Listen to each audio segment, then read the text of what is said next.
فارس کے باشندے یا دی پرشینز۔ یہ ڈرامہ ایک ٹیٹرالوجی یا مکاب کا حصہ ہے جو 472 قبل مسیح میں پیش کی گئی اور جس نے مقابلے میں پہلا انعام جیتا۔ اس سلسلے کے بقیہ ڈراموں کے نام تو معلوم ہیں لیکن ان کا مکمل متن محفوظ نہیں۔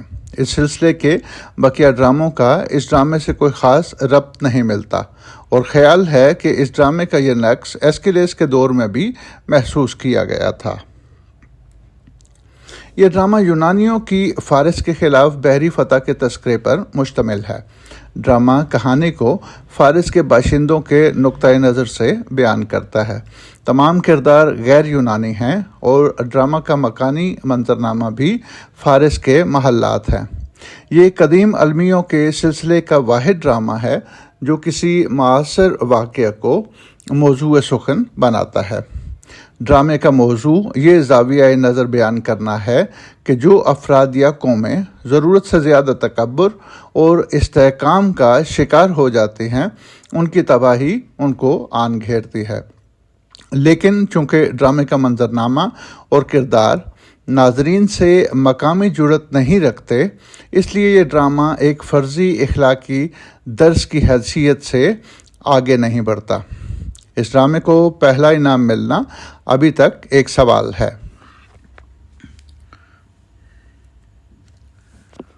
دی 7 اگینسٹ تھیبس یا طیبہ کے خلاف 7۔ یہ ڈرامہ بھی ایک ٹیٹرالوجی یا مکاب کا حصہ ہے جسے 467 قبل مسیح کے ڈرامہ میلہ میں پیش کیا گیا، جہاں اس ڈرامے نے پہلا انعام پایا۔ اس ٹیٹرالوجی کے بقیہ 2 ڈرامے لائس اور اوڈیپس کے نام سے جانے جاتے ہیں، جبکہ اس ٹیٹرالوجی کا سیٹر پلے سفنکس کے نام سے جانا جاتا ہے۔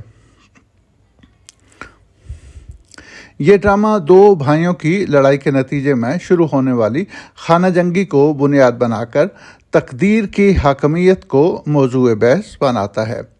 اوڈیپس کے ان 2 بیٹوں کی کہانی جو اپنے باپ کی وفات کے بعد آپس میں دست و گریباں ہوتے ہیں، ایسکیلس کے علاوہ سوفوکلیس اور یوریپیڈس کے ڈراموں کا بھی موضوع بنے۔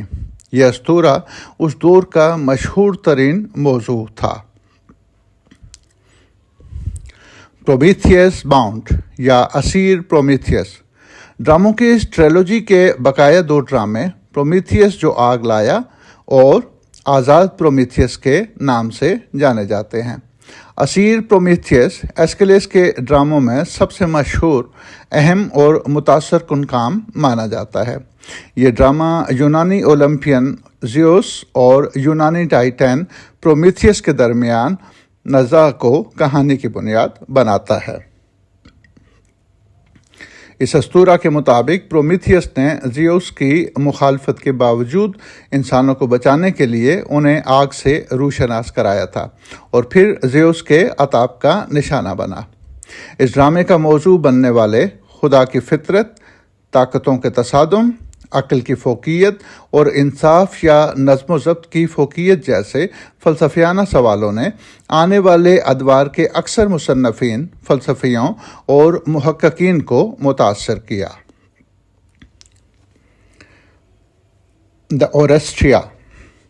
ڈراموں کی یہ ٹیٹرالوجی اگامemnon، کویفوری اور یومینیڈیز نامی ڈراموں پر مشتمل ہے، جن کے ساتھ سیٹر کے طور پر ڈرامہ پروٹیس پیش کیا گیا تھا۔ یہ ڈرامے 458 قبل مسیح کے ڈرامہ میلہ میں پیش کیے گئے اور ان کو بھی پہلا انعام ملا۔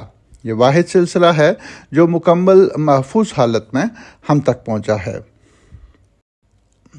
یہ ڈرامے ایک سمندری سفر کے حادثات اور واپسی کے احوال کو بنیاد بنا کر انصاف و انتقام اور قانون کو ہاتھ میں لینے یا قانونی رستہ اختیار کرنے کی فوقیت جیسے بنیادی اور فلسفیانہ موضوعات کو زیر بحث لاتے ہیں۔